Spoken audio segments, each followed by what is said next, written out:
cuando estaba haciendo recuento de por qué se me aflojó el estómago, ¿no? Como decimos, ¿no? Recordé que me tomé 1 litro de toronja, de jugo de toronja. Entonces ya estaba recordando que todo lo que es el ácido cítrico de la toronja es muy fuerte. Entonces limpió mucho mi estómago, o sea, como que me lo tomé en un periodo muy corto, o sea, casi yo creo de una sentada, en cuestión de minutos me lo tomé. Comí y al rato pues se me aflojó el estómago. Entonces esa noche no la pasé bien, pero el otro día me sentía muy bien, hermanos. Porque es bueno tener esa especie de desintoxicaciones que se sugieren, siempre los médicos dicen que debemos de purgarnos de vez en cuando, ¿verdad? Y le comento eso porque cada vez que yo voy a las profetas menores, veo que es un alimento similar así para nuestro espíritu. Son libros que casi no nos gusta ir porque hablan acerca de los llamados que Dios le pone a los profetas. Y usted recuerde que los profetas eran hombres de Dios levantados cuando el pueblo de Israel no estaba bien. Entonces sus mensajes siempre son mensajes duros, difíciles. A la vez también dan esperanza. Pero por eso quiero que consideremos esta serie de mensajes. Tal vez vayan a salir unos 4 sermones del libro de Joel. Pero no pierda de vista eso, hermanos. Es como si usted agarra 1 litro de jugo de toronja y se lo tome. Tal vez a lo mejor a muchos no les gusta el sabor, a nosotros sí los disfrutamos, pero si lo hace en esa cantidad, yo le aseguro que, bueno, sospecho que va a tener la misma reacción y al siguiente día después de ese proceso que puede ser desagradable, que tiene que ir muchas veces al baño, pero se va a sentir bien. Entonces, a veces como evangélicos no queremos ir a ese tipo de lecturas porque pues no nos gusta o decimos no lo necesito. O sea, todo lo que son los profetas menores solamente hablan del arrepentimiento. Hablan a los peores pecadores y les piden que se humillen delante de Dios. Entonces, pues no le veo caso para que estudiar a fondo un libro de los profetas menores. Pero créame, hermanos, pues es mi sentir, mi deseo que nos bendiga como iglesias, porque lo necesitamos. Si está en la palabra de Dios, no tenemos que relegar a los profetas menores. Y hoy vamos a ver a Joel, que es un libro muy corto, de solamente 3 capítulos. Sin embargo, hermanos, su contenido es importantísimo, porque yo creo que de panorama general nos muestra el profeta que le pide a la nación de Israel lamentarse y humillarse y sobre todo reconocer que Dios envía los desastres. En la Biblia, si usted cuenta todas las frases que se refieren al día de Jehová o el día del Señor, va a encontrar que se encuentran a lo largo de toda la Biblia. Pero en el libro donde más viene esta frase es el profeta Joel. Entonces ningún libro menciona tantas veces eso y usted tiene que entender que Joel nos va a ayudar a tener un concepto equilibrado de Dios. Porque si solamente queremos ver, contemplar a Dios cuando Él perdona, cuando Él tiene paciencia, cuando Él tiene gracia, pues eso es bueno, ¿verdad? Pero Joel nos dice, no solamente tienes que ver eso, tienes que ver cuando el día de Jehová llega. Y ese día es terrible, nadie quiere hablar de eso porque es cuando se termina su paciencia. Y eso lo ha hecho a través de los siglos, hermanos. Esa frase del día de Jehová ha ocurrido muchas veces en la historia de la humanidad, en el pueblo de Israel. Y cuando nosotros vamos a un libro como de Joel, yo estoy seguro que también es una invitación a caer postrado y adorarle a Dios y decirle, eres justo, eres santo y también tienes derecho como soberano a manifestar ira contra el pecador. Y quiero establecer una observación al principio y invitarles que vayan al libro de Lamentaciones en el capítulo 3. Los que tienen la Biblia de las Américas es en la página 841. Y quiero que entendamos desde el principio y tengamos bien claro que las cuestiones que la humanidad ve como desastres naturales provienen de Dios. Los momentos desagradables de la historia, Dios los envía, hermanos. Entonces, un creyente en sus declaraciones de fe, los que somos iglesias confesionales, creemos eso. ¿Y de dónde lo creemos? Porque de ahí viene, de la palabra misma de Dios. Entonces Jeremías lo dejó clarísimo, hermanos, en el versículo 37 de Lamentaciones 3. Dice: ¿quién es aquel que habla y así sucede? A menos que el Señor lo haya ordenado. ¿No sale de la boca del Altísimo tanto el mal como el bien? Y quiero que tengamos bien claro eso, hermanos, en todas las predicaciones de Joel. Si llega a pasar algo, una calumnia, una calamidad aquí en la humanidad, es porque Dios lo ordenó. Y el profeta Joel, hermanos, contempló una de las peores calamidades que se puedan vivir en la tierra. Y es lo que vamos a ver. A manera de bosquejo, solamente 2 puntos, lo que vamos a abarcar, el capítulo 1 de Joel. Y son los tiempos de calamidad. Y también vamos a ver que hay tiempos de arrepentimiento. Acompáñenme, vamos a iniciar la lectura en los primeros 3 versículos de Joel 1 para ponernos en contexto un poco acerca del profeta Joel. Dice así: palabra del Señor que vino a Joel, hijo de Petuel. Oigan esto, ancianos, y presten oído, habitantes todos de la tierra. ¿Ha acontecido cosa semejante en sus días o en los días de sus padres? Cuéntenselo a los hijos de ustedes, y sus hijos a los suyos, y sus hijos a la siguiente generación. Joel, hermanos, es uno de los libros que casi no sabemos nada, solamente muchas especulaciones, pero lo único que nos dicen acerca de Joel es el versículo 1. Palabra del Señor que vino a Joel, hijo de Petuel. Entonces de ahí deducimos que es un profeta, simplemente. Pero no sabemos si era oficio de profeta, no sabemos si era como otros profetas que se dedicaban a otro oficio y Dios los tomó como voceros de su mensaje. Algunos, al analizar el lenguaje original, pueden tratar de fechar a Joel en algunos siglos distintos. Entonces es algo ambiguo lo que nosotros conocemos de Joel. Y hermanos, a pesar de que no hay información concreta acerca del autor y solamente vamos a ver indagaciones en los comentarios, significa que eso no es relevante. Entonces quiero dejar eso muy claro. Si Dios, a través de su Espíritu Santo, no nos dio los detalles, como a veces vemos una carta o vemos otros profetas que te dicen: en el año de tal rey, en tal lugar, vino esta palabra. O como encontramos en las cartas de Pablo que dicen: yo la estoy escribiendo con Timoteo y va dirigida a esta audiencia. Entonces Joel no tiene esos detalles.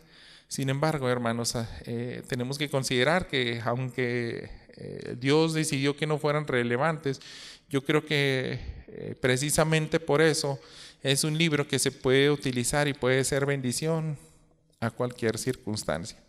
O sea, trasciende a través de los siglos. No solamente está circunscrito, no está solamente cerrado a esa audiencia que vivió los tiempos de Joel o posterior a ellos. Entonces, el tiempo cuando se da esta profecía, lo que sí pueden coincidir muchos teólogos es que fue antes de los exilios de Israel. Déjeme decirle que los judíos tienen un libro que se llaman los 12. Entonces, desde Oseas hasta Malaquías son 12 profetas menores. Y esos 12 profetas, alguien los ordenó. Alguien les quiso dar ese orden y Dios permitió, o sea, que conservara esa, digamos, orden cronológico. Y si usted puede ver a Oseas como al inicio, Joel, Amós, Abdías, se va a dar cuenta que la intención de aquel que recopiló estas profecías y las puso en ese orden, las puso de manera cronológica: los profetas que fueron antes del exilio, durante el exilio y después de que la nación de Israel, de esos 70 años de disciplina, regresan del cautiverio, deja otros 3 profetas al final, ¿verdad? Los últimos 3 profetas de estos 12 son después del exilio de Israel. Así que esa pauta es la única que podemos tener un poco más de seguridad, que apunta mayormente antes de los exilios. Entonces el mensaje de Joel, hermano, no está confinado por el tiempo, formando una doctrina que puede ser repetida y aplicada en cualquier época. Eso dice la Biblia de John MacArthur, que es una bendición que le podemos sacar provecho a cualquier tiempo, ¿verdad? Y el enfoque será en conocer a Dios y su actuar. Así que en estos capítulos que vamos a ver a Joel, yo quiero que los abordemos principalmente en eso, prestando atención, hermanos, en cómo actúa Dios, cómo es su carácter. Vamos a utilizar a Joel para conocer más acerca de la persona de Dios, y eso nos va a ayudar a formar un concepto más correcto de quién es Dios, más equilibrado.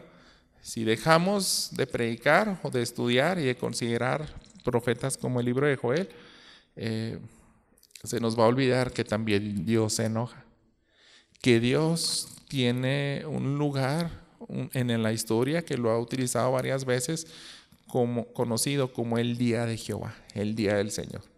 Ese día no se puede borrar de la historia. Y Joel ha presenciado algo de lo que hoy llamaríamos un desastre natural sin precedentes. Es lo que nosotros leímos en el versículo 2 y 3. Si usted somos simplemente observadores, va a ver que él acaba de contemplar un desastre natural, y por eso empieza a hacer preguntas a la audiencia del presente, que él lo observó junto con él. Dice: oigan esto, ancianos, presten oídos, habitantes todos de la tierra. Y ahí inicia sus preguntas. ¿Ha acontecido cosa semejante en sus días o en los días de sus padres? Y eso nos hace ver que tratando en ese punto donde se haya escrito Joel, hacia el pasado, no había acontecido algo tan terrible. Dice el versículo 3: cuéntenselo a los hijos de ustedes y sus hijos a los suyos y sus hijos a la siguiente generación. Y podemos ver que tiene un propósito. Si a ustedes les tocó ver algo tan atroz que experimentó la nación de Israel o la humanidad, tiene un propósito.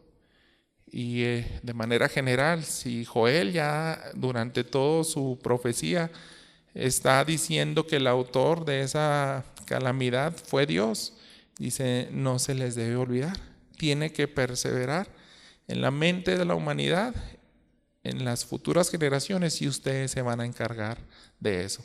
Ustedes tienen que contar qué ocurrió en estos días, en este presente, que les tocó ver este desastre natural.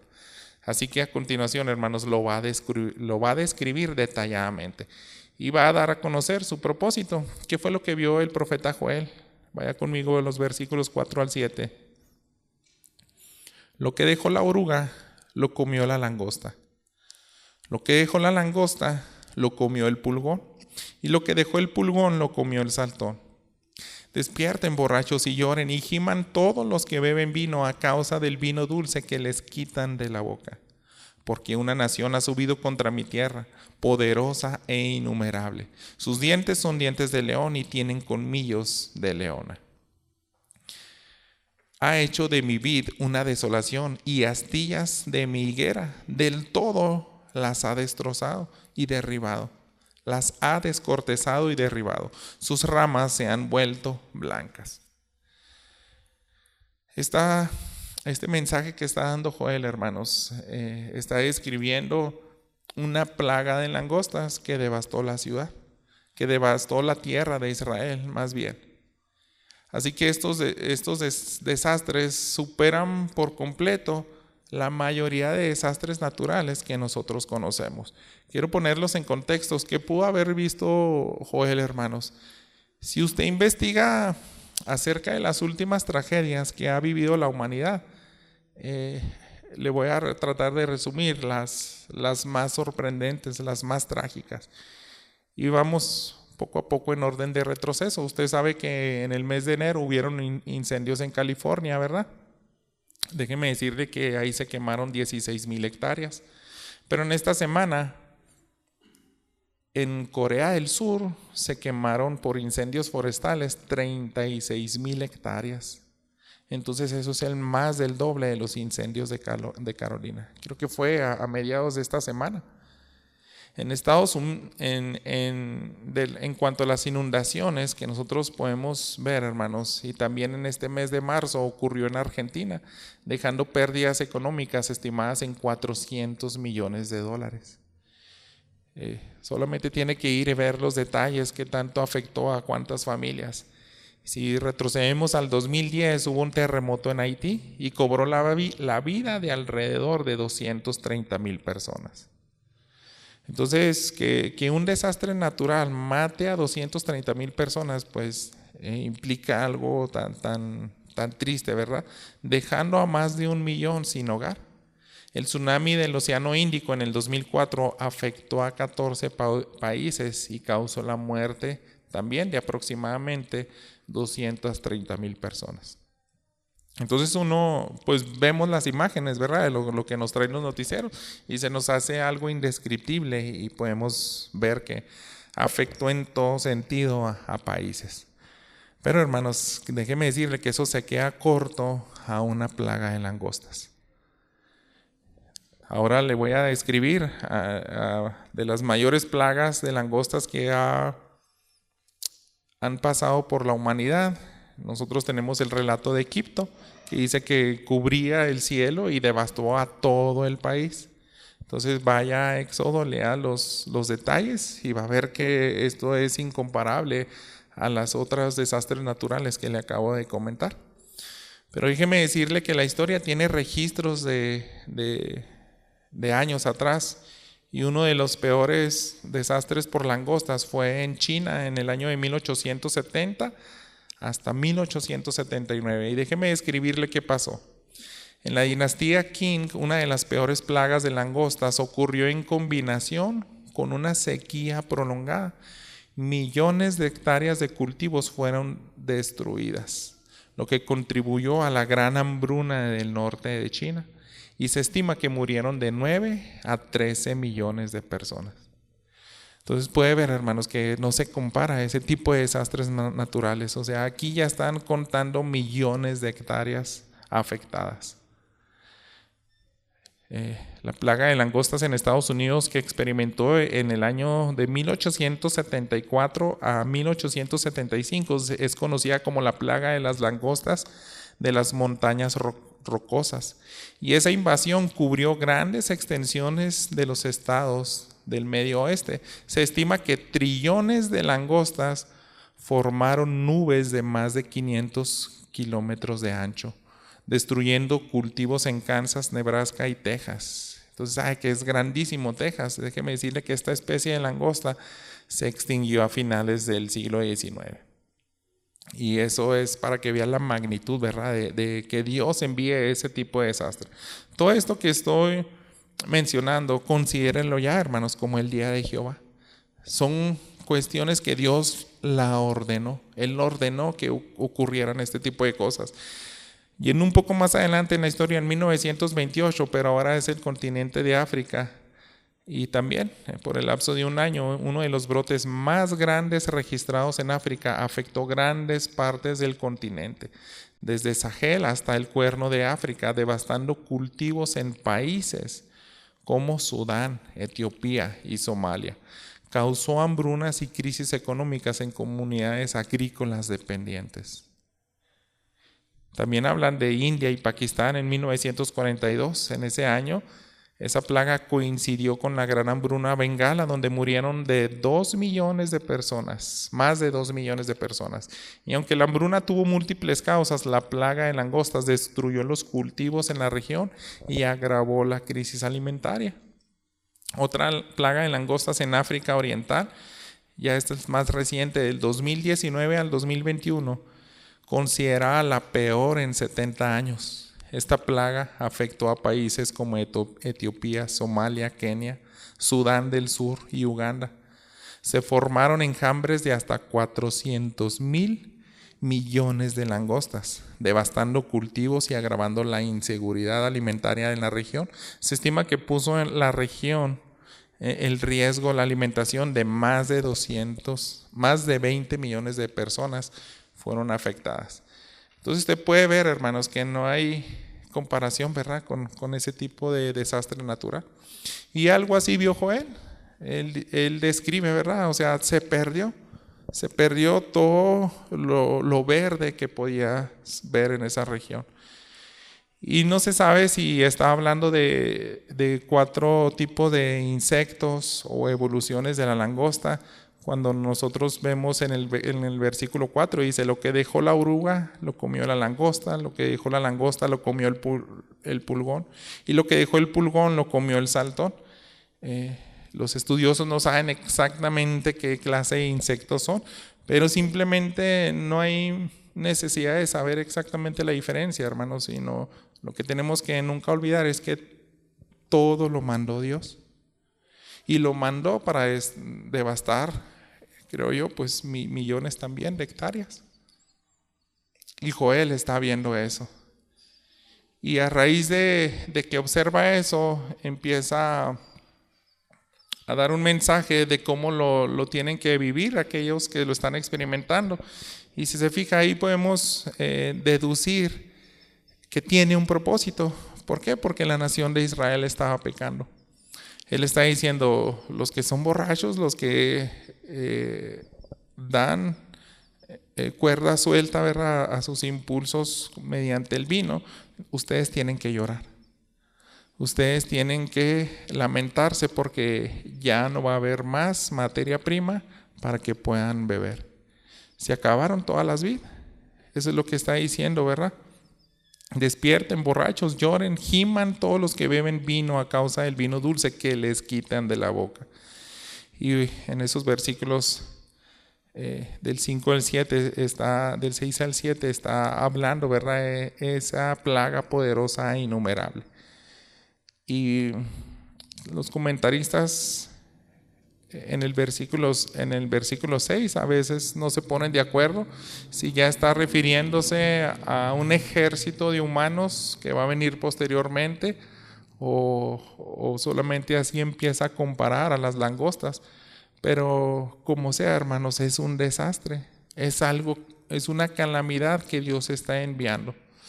Entonces Joel describe cómo se siente la pérdida de lo más preciado.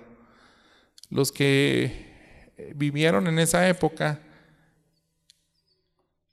Joel utiliza figuras para nosotros, para que entendamos cómo fue la pérdida. Acompáñenme en los versículos 8 en delante. Laméntate como virgen ceñida de cilicio por el esposo de su juventud. Han sido cortadas la ofrenda de cereal y la libación de la casa del Señor. Están de duelo los sacerdotes, los ministros del Señor. El campo está asolado, la tierra está de duelo, porque el grano está arruinado, el vino nuevo se seca y el aceite virgen se pierde. Avergüéncese labradores, giman viñadores por el trigo y la cebada, porque la cosecha del campo se ha perdido. La vid se seca, se marchita la higuera, también el granado, la palmera y el manzano. Todos los árboles del campo se secan, ciertamente se seca la alegría de los hijos de los hombres. Hay 3 figuras, hermanos, que Joel nos utiliza para hacernos entender cómo fue esa pérdida. Entonces, una de ellas es la mujer que estaba comprometida y perdió a su amado. Con aquel que se había desposado, dice, llora como una virgen que perdió con aquel que se iba a casar, ¿verdad?, por el esposo de su juventud. Y quiero que pensemos un poco en eso, hermanos, en esa figura, porque Joel está tratándonos yo creo, en infundirnos en nuestra mente cómo es lo que se siente tener una de las peores pérdidas. Y esta primer figura, una mujer enamorada, pues tiene ilusiones. Si dice que es mujer virgen, es muy probable su primer amor. Yo creo que ella tenía intenciones de pasar una vida, tenía sueños, tenía ilusiones, y se le fue arrebatado a aquel a quien había entregado su amor. persona que más amaba y en la cual se quería hacer uno y fundir, ¿verdad? Sus sentimientos, su historia, se le fue arrebatado. Entonces, de las peores pérdidas que pueda experimentar la humanidad. Yo estaba recordando, si quieren también poner un separador, porque creo que regresaremos un par de veces aquí a Juan, el Evangelio de Juan, capítulo 14. Me gusta comparar lo que acaba de decir Joel con lo que pasó con los discípulos de Jesús. En el final del capítulo 13, Él les está diciendo que va a ser arrebatado, que va a perder la vida. Y ellos ya pasaron 3 años con Jesús. Es como la figura que hice. Jesús y su iglesia están desposados, pero tienen que esperar a que lleguen las bodas de oro, las bodas, ¿verdad?, del Cordero. Pero, ¿qué pasa si a esa esposa le quitan el esposo? Eso es lo que están sintiendo los discípulos. Y por eso Pedro no lo quiere aceptar. Al final le dice: yo te voy a seguir a donde quiera que vaya. Estoy dispuesto a ir a la muerte contigo. Y a partir de que le dice esas palabras, que va a ser arrebatado por ellos, que va a morir en manos de los líderes, dice el versículo 1 del capítulo 14: no se turbe su corazón. Crean en Dios, crean también en mí. ¿Por qué, hermanos? Porque Jesús vio el rostro de ellos. Dijo: no se turben. Él sabe que es de las peores situaciones que puede pasar el hombre. Que ames al ser querido que más amas, te sea arrebatado. Entonces eso está pasando en el libro del profeta Joel. Él nos describe eso, una mujer que pierde a su amado. Y es pues un dolor indescriptible. Pero también habla de los sacerdotes. Y piense un poco, hermanos, nosotros no podemos comprender un poco acerca de eso, pero si fuéramos sacerdotes y celosos en nuestro oficio de ministrar a Dios, pues te sentirías realizado, ¿verdad? Cada vez que haces un sacrificio, cada vez que presentas ofrendas de cereal, aceite en las lámparas, todos los rituales que giraban alrededor de un sacerdote le daba sentido a la vida. Le daba ese propósito de su existencia, porque decía: yo fui creado con este propósito para ministrar delante de Dios y yo utilizo todos estos elementos, pero ¿qué pasa si te son arrebatados? Ya no van a haber ganado que sacrificar. Ya nadie va a traer ninguna ofrenda porque no existe. Aunque alguien quiera alabar a Dios, adorarlo y llevarle y presentarle algún fruto de la tierra, no hay. No hay. Entonces para un sacerdote, hermanos, yo creo que también sería traumático. Es decir, ¿ahora qué voy a hacer? Es como si amas tu trabajo y ahí pasas todos los días y de pronto te despiden y jamás regresas, o por una temporada muy larga. Yo creo que cualquiera de nosotros caería en una especie de depresión, y eso pasó con los sacerdotes, hermanos.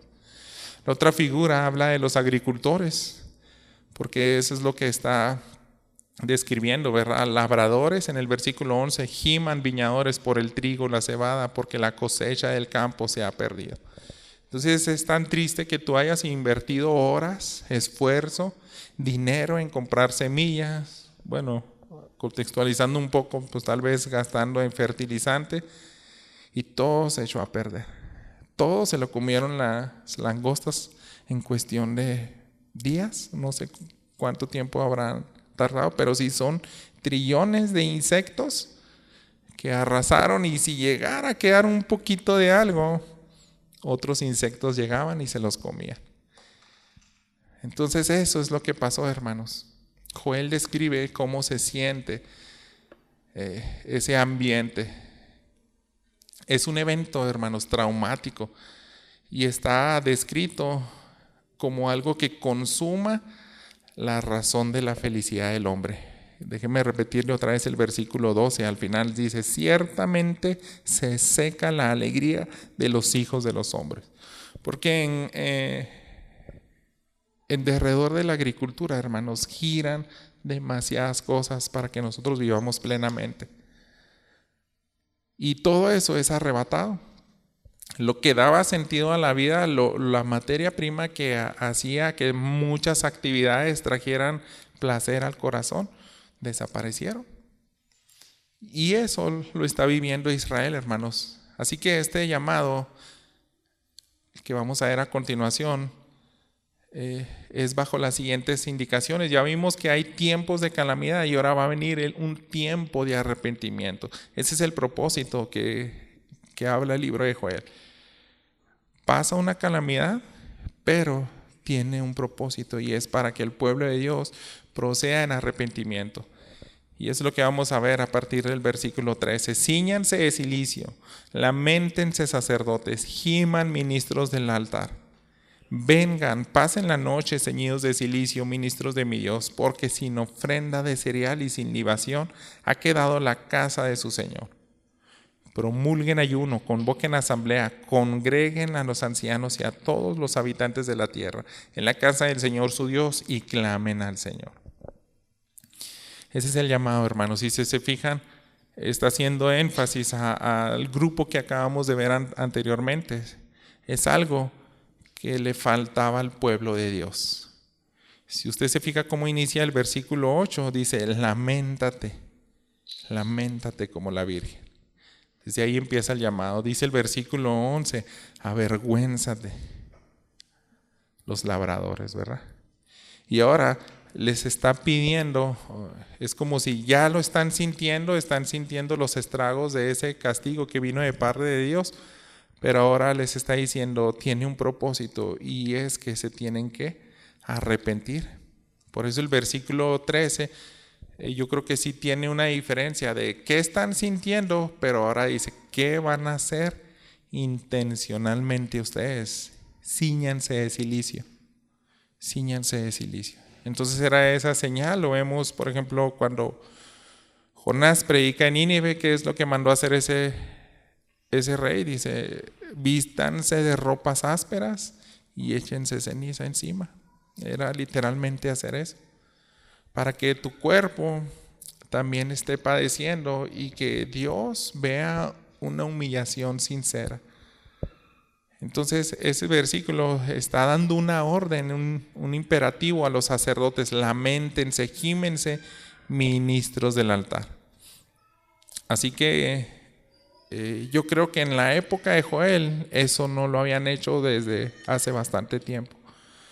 Por eso Dios se termina su paciencia, envía esa calamidad y ahora les dice, es tiempo de que sean intencionales en promulgar ayuno.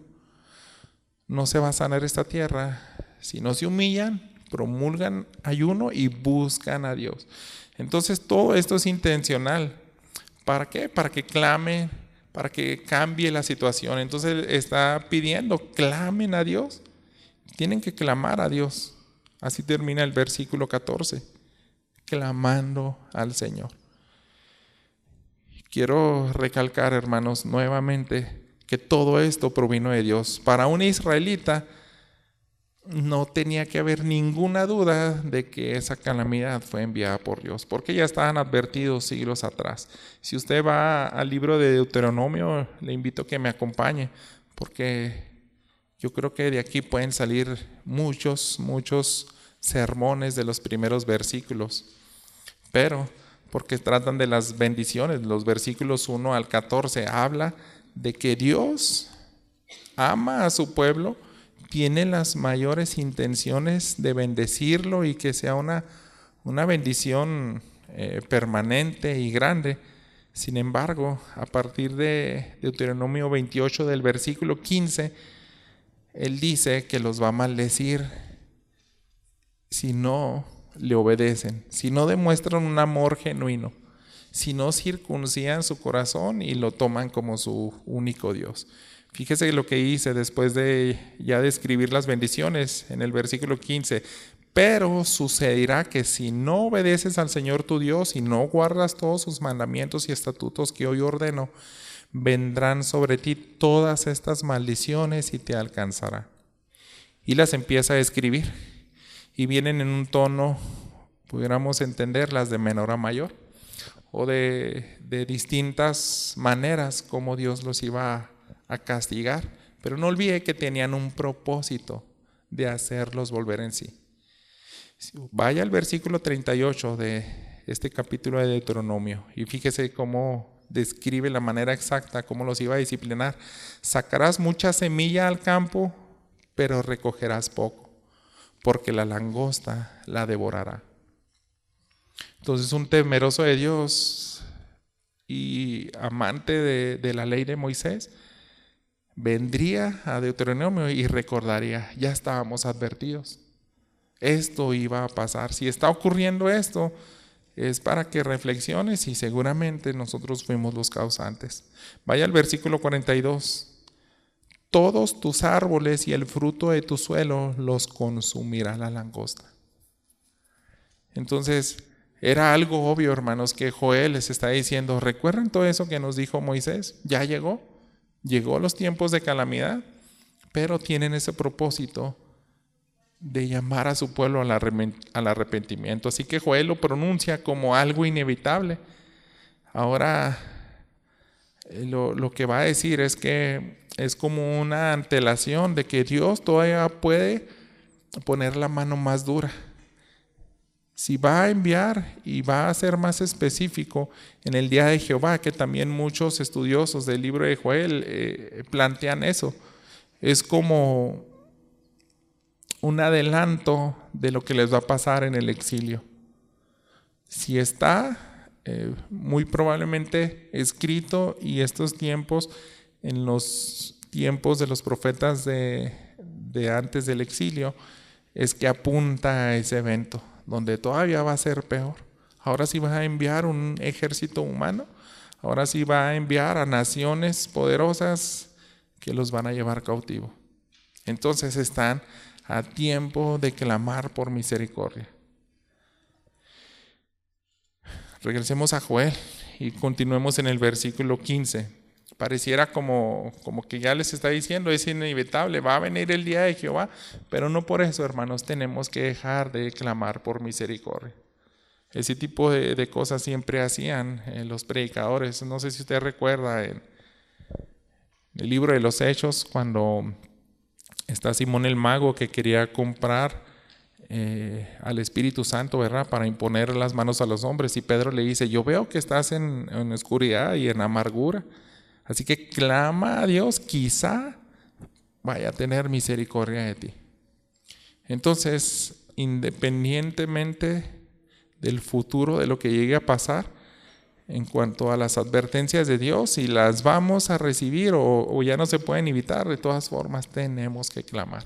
Y eso es la invitación de Joel al pueblo de Israel. Nosotros vimos, ¿verdad?, ya a lo largo de la historia que sí les pasó ese castigo.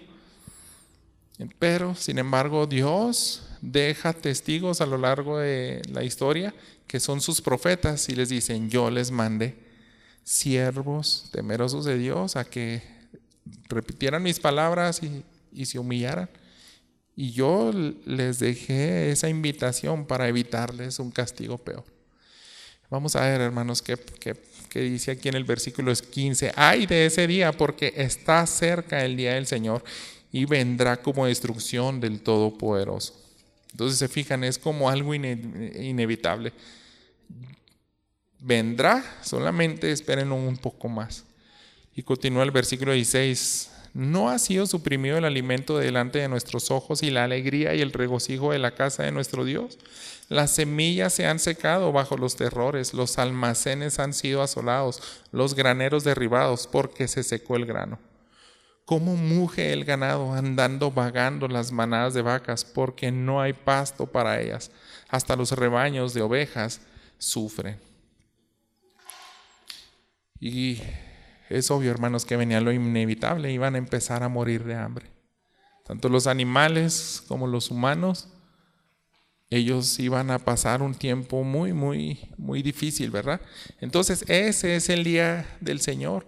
Es en específico cuando ya derrama su ira, cuando colmamos su paciencia, cuando Él en incontables ocasiones ha dicho, ya llegó el tiempo Recuerde, por ejemplo, Israel cuando toma la tierra prometida, dijo, ya llegó el tiempo de que yo ya no voy a aguantar los pecados de los habitantes de la tierra de Canaán.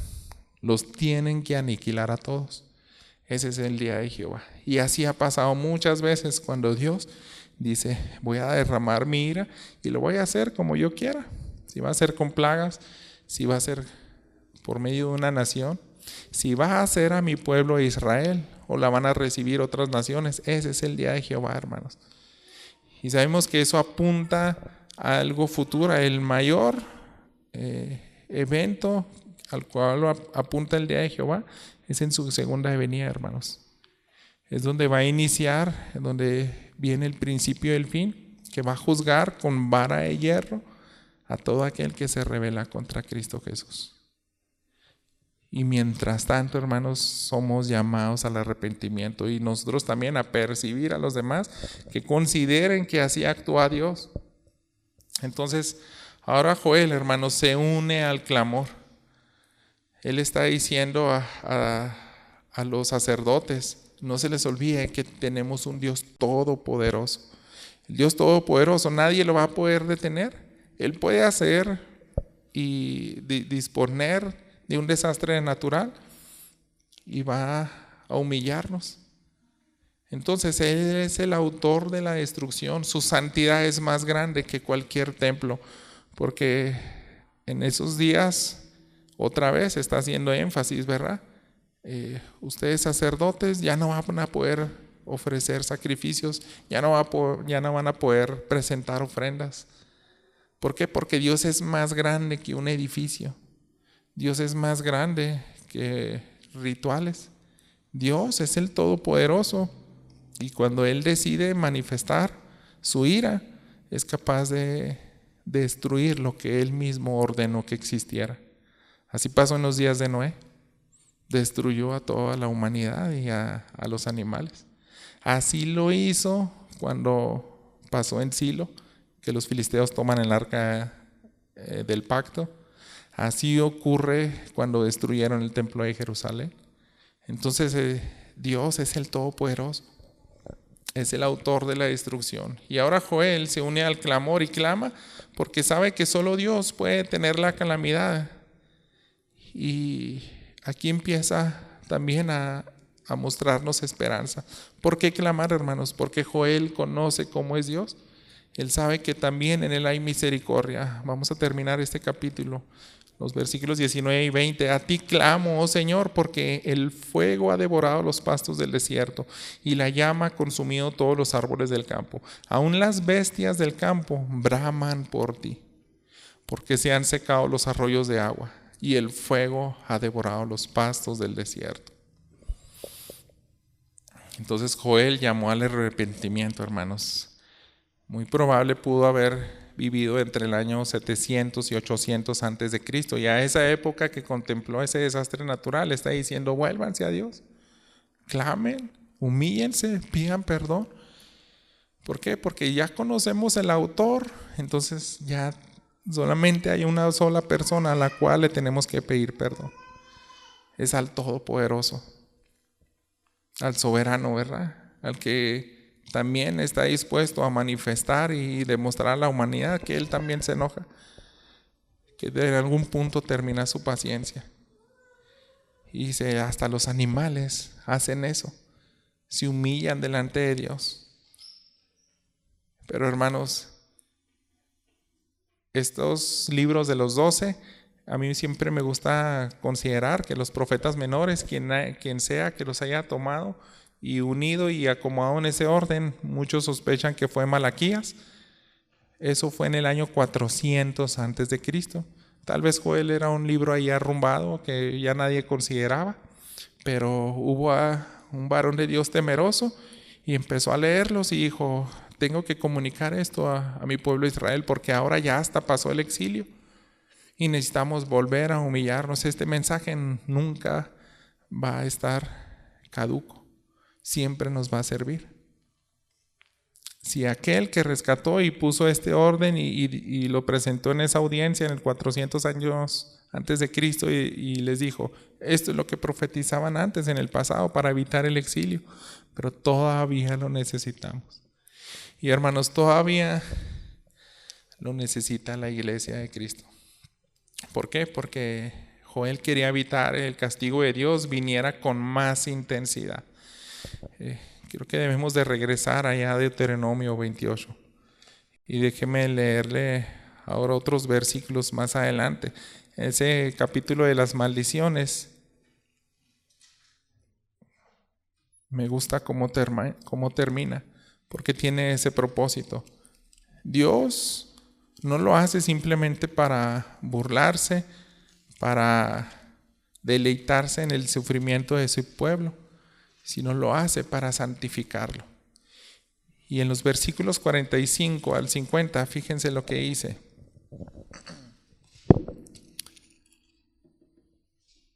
Todas estas maldiciones vendrán sobre ti, te perseguirán y te alcanzarán hasta que seas destruidos, porque tú no escuchaste la voz del Señor tu Dios y no guardaste los mandamientos y estatutos que Él te mandó.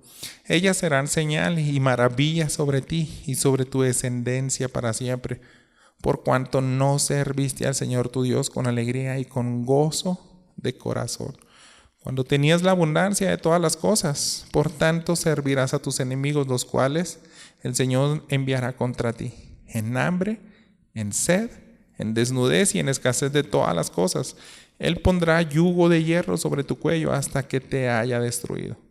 El Señor levantará contra ti una nación de lejos, desde el extremo de la tierra, que descenderá veloz como águila, una nación cuya lengua no entenderás, una nación de rostro fiero que no tendrá respeto al anciano ni tendrá compasión del niño.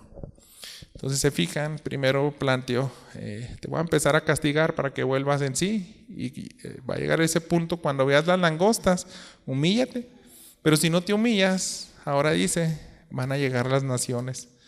Ahora voy a enviar a personas que son crueles y no van a tener compasión de tus ancianos, de las vírgenes, de tus hijos, de los recién nacidos. Y eso pasó, hermanos. Entonces, Joel quiere evitar eso. Y déjeme plantearle lo siguiente: ¿por qué leer Joel en el 2025, no? Nosotros podemos decir, pues está feo la historia, como que era nada más para los de Israel, pero ¿por qué para la iglesia Peniel en este año 2025, hermanos?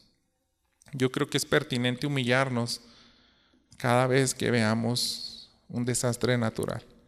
Y yo creo que a veces por no tener fresco nuestro entendimiento en libros como Profetas Joel, tal vez ni siquiera reaccionamos así en lo que acabamos de vivir, como el COVID-19. Déjeme hacerle un recuento de lo que pasó ahí. Yo no recuerdo haberme humillado y recuerdo que algunos pastores, algunos temerosos de Dios, consideraron eso. Dijeron, también es un momento de humillarnos. Y como sea tu sistema teológico, algunos le echaban la culpa al diablo, algunos trataban de reprender ese virus, pero Joel, hermanos, nos ayuda a pensar más bíblicamente. Si hay un mal, lo envió Dios y tiene un propósito. Y ojalá, yo quisiera, ¿verdad?, que no nos pase, porque ahora en estos últimos días están pasando calamidades. ¿Y qué tal si llega una aquí a México? Déjeme hacerle un recuento de las mayores pérdidas del impacto, pues, del COVID-19. En cuanto a pérdidas humanas, más de 7 millones son las cifras oficiales, pero muchos estiman que fueron 15 millones en todo el mundo. Y en cuanto a infectados, cifras oficiales son 770 millones de contagios en todo el mundo. Y usted sabe que muchos de ellos no lo vivimos de una manera tan grata, ¿verdad? El impacto económico habla de que más de 28 billones de dólares entre 2020 y 2025 fue la pérdida. En cuanto a empleos, se perdieron más de 225 millones solamente en el 2020. Y hermanos, y yo quiero que consideremos esto porque todavía son estragos y son las consecuencias sociales y psicológicas. El aislamiento, la soledad, el aumento de la violencia, el consumo de pornografía, la desigualdad social. Muchos también no pudieron tener un acceso a internet y perdieron, se estiman, 2 años de clases. Y ahorita, hermanos, estamos viviendo estragos mentales de eso. Y yo quisiera también considerar eso, porque también es una especie de desastre que vino a la humanidad. Tal vez ahorita los vemos con ojos físicos, pero en su mente hay gente que se quiere suicidar. Hay gente que está perdiendo la esperanza. ¿Por qué? Porque afectó en muchos sentidos. Entonces, hermanos, quiero invitarle a que cada vez que venga una catástrofe o algo similar, oremos para que no seamos una iglesia que ignore esta palabra y que nos ayude a pensar más bíblico. Y digo, tenemos a lo mejor 2 opciones o tal vez más, o decir, no lo necesito ahorita, pues yo no me siento tan pecador, yo ando a gusto, ando tranquilo. Entonces, pues, no sé, a lo mejor perdí varios minutos aquí en venir y escuchar.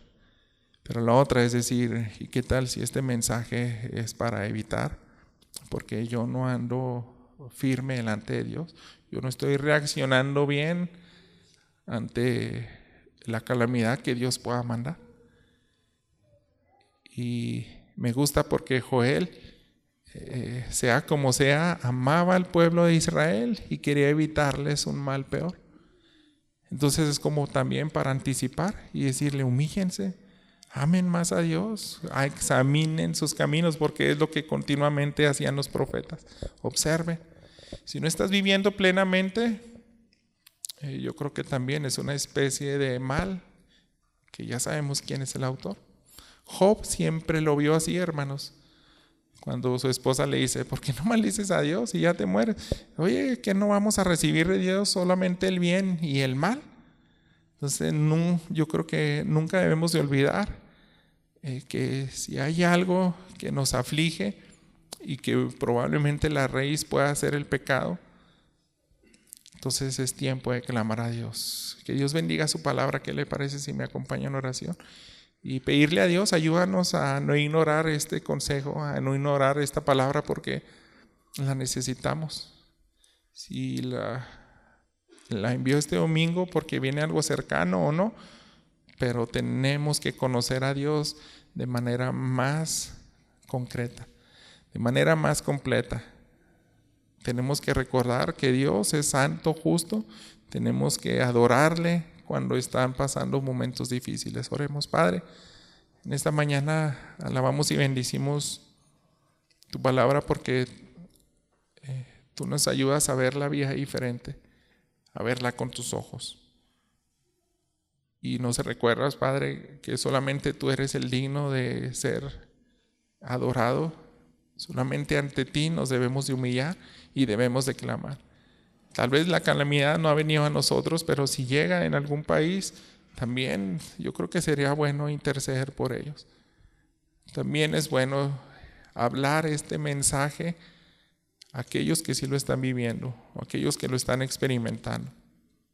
Pero también, Señor, sabemos que si tú enviaste a los profetas es porque amas a tu pueblo y no quieres que reciban ese mal. Así que concede, Señor, que no desechemos esta palabra, sino que al contrario nos haga más temerosos de ti y nos haga adoradores más honestos, con un entendimiento más completo de quién eres tú. Alabamos y bendecimos tu nombre porque también esto apunta a Jesús. En el fin de los tiempos, Señor, Él va a aparecer y va a ser el juez justo que va a gobernar con vara de hierro. Y Joel también nos puede apuntar a ese evento y nos está diciendo que solamente arrepintiéndonos en su nombre y recordando lo que Él hizo en la cruz es como vamos a poder encontrar esa paz. Es como tú puedes tornar el rumbo de la historia de cualquiera que se humilla y clama a ti. Pido pues, Padre, para que nos santifiques, que sigas alimentando a tu pueblo en Cristo Jesús. Amén.